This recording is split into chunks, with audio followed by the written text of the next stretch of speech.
Hey guys, here's the programming for the second week of February. So at the end of that week, we'll be doing our Sadie Hawkins Throwdown.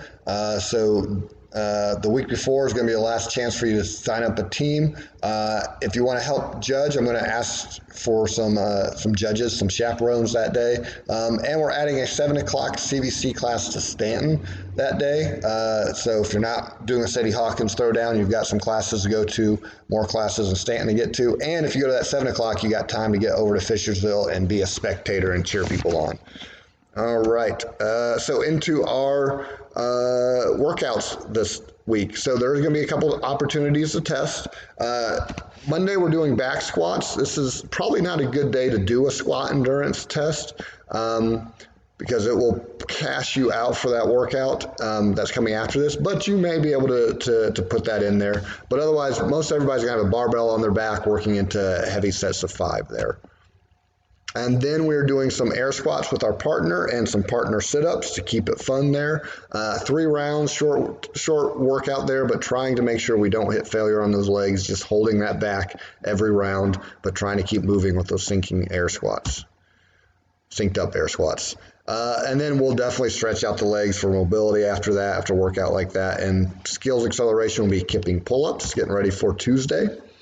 Our confidence workout, this is the long one, 3 minutes at each movement, twice through, med ball shuffle, lateral shuffle, all about keeping moving and holding good posture and good back position there. Lateral step-ups, this is mostly cardio, but I'll let you get as high as a 24 or 20-inch box if you want to there. Slam ball, clean and throw, keep it moving the entire time for 3 minutes, and then same with the row, a consistent pace there. Then we'll finish with a cash out of sit-ups.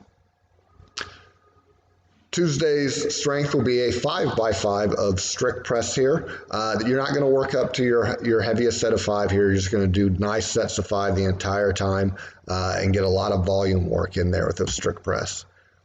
And then you're still going to use your shoulders for the jump ropes and the jumping pull-ups, or you're going to do your run test that day. So the run test is either 200, 400 meter runs or a mile run for time.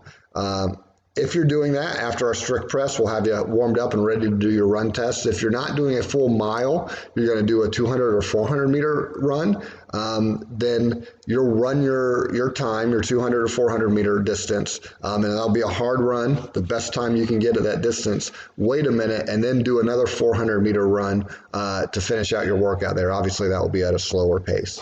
Otherwise, you're doing this workout here. It's going to take about the same amount of time, chest to bar pull-ups or jumping pull-ups or jumping chest to bar pull-ups and your jump ropes there as well. And then after that, everybody's going to need to stretch out their calves, and then we'll talk about thrusters for Wednesday because that's going to be very important. Vitality workout on Tuesday. This one, the 5 rounds for time, a minute of work, 15 seconds of rest, is generally a very difficult workout to pace, especially when you have jump rope. But I think this is a pretty doable day for that. So with the jump rope, we're starting, maybe not even jumping the entire minute. That first rounds will get warmed up, but then working into full minutes of jump rope and maybe even some high singles and some double unders.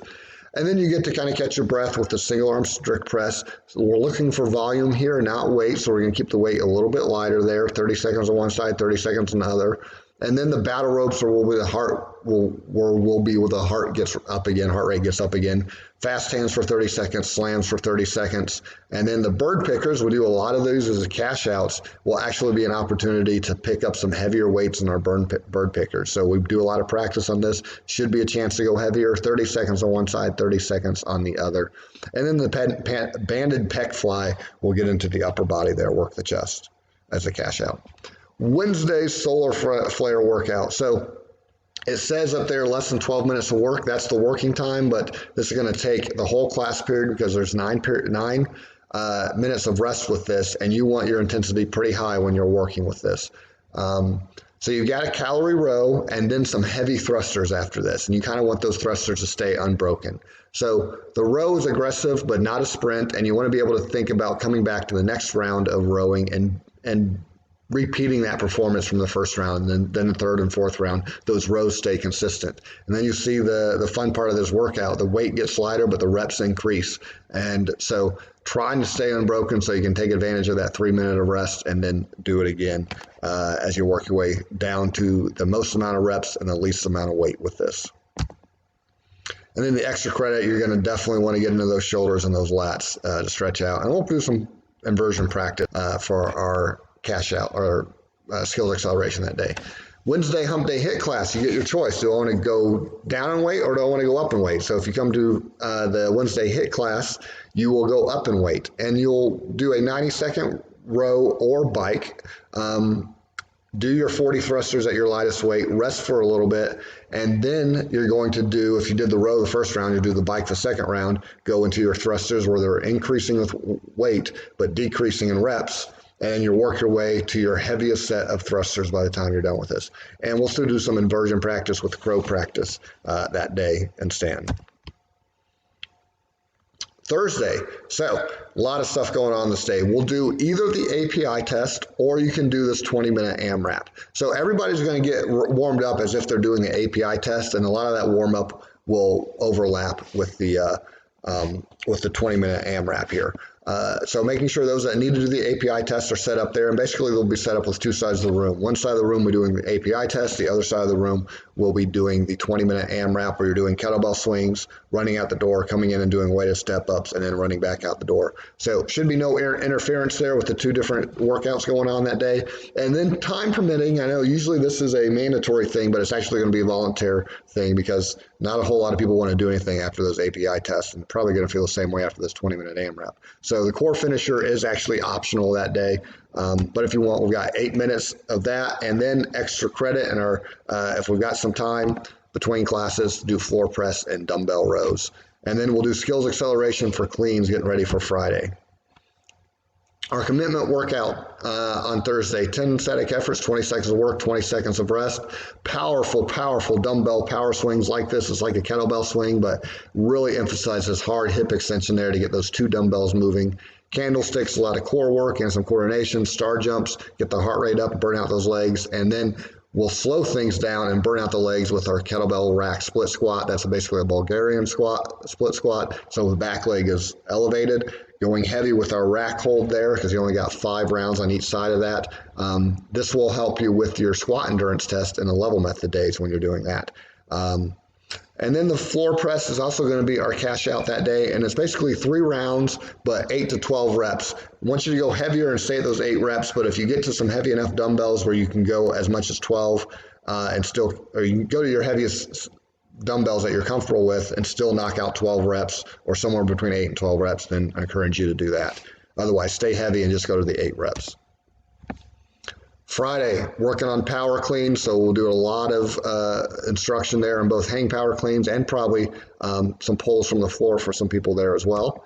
And then we'll use that in the workout. This is a lactic tolerance workout, which means it's short and fast, but you got to do it twice. That's what kind of is really going to be the mind games for this one. So 15, 12, 9 means 15 cleans, and then 15 burpees over the bar, and then 12 of each, and then 9 of each. That's going to go by quickly. Then you'll rest for 5 minutes, and then you got to repeat that. So if you're normally doing our lactic tolerance test, you know you kind of redline on that. That is brutal. Here you want to avoid that redlining, knowing you got to come back and do this this high intensity workout again. So this is going to be very interesting, making sure you're not puking on that first time through and you've got something left in the tank to be able to push hard the second time through after your 5 minutes of rest. So the time you see here, the goal is the total working time, not including the rest. And then we'll cool down some rowing, make sure we don't let those metabolites add up in our system. For our Friday HIIT class, we will be doing hang power cleans as well, working up for some heavy sets of 3. And then we've got a death by. So if it's not lactic tolerance, it's still something that sounds pretty intimidating. So death by is a formatted workout where the reps increase every minute, and then you're basically done once you can't maintain the reps that you're supposed to for that minute. So it's going to start out with 2 hang power cleans on the first minute, and then you rest. The next minute, you'll do 2 burpees, then you'll rest. And then the next minute, you'll do 4 hang power cleans and rest, and then 4 burpees the next minute and rest. And so you keep adding up. And so when you get to your 14th minute, you'll have to do 14 burpees. And now it's going to be hard to sustain that. And then the 15th minute is going to be 16 hang power cleans at that point, and then 16 followed by 16 burpees. So it's getting hard to maintain that, and eventually you're not going to be able to get those reps in that you're supposed to for that round, and then you're done with the workout.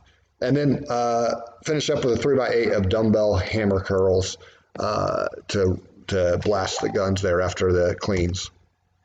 Saturday in Fishersville, like I said, Sadie Hawkins Throwdown they'll take a couple hours to get through all those WADs, and I think we're going to end up with 20 plus teams doing that. Get some volunteers to help us out with some judging there. It'll be a blast.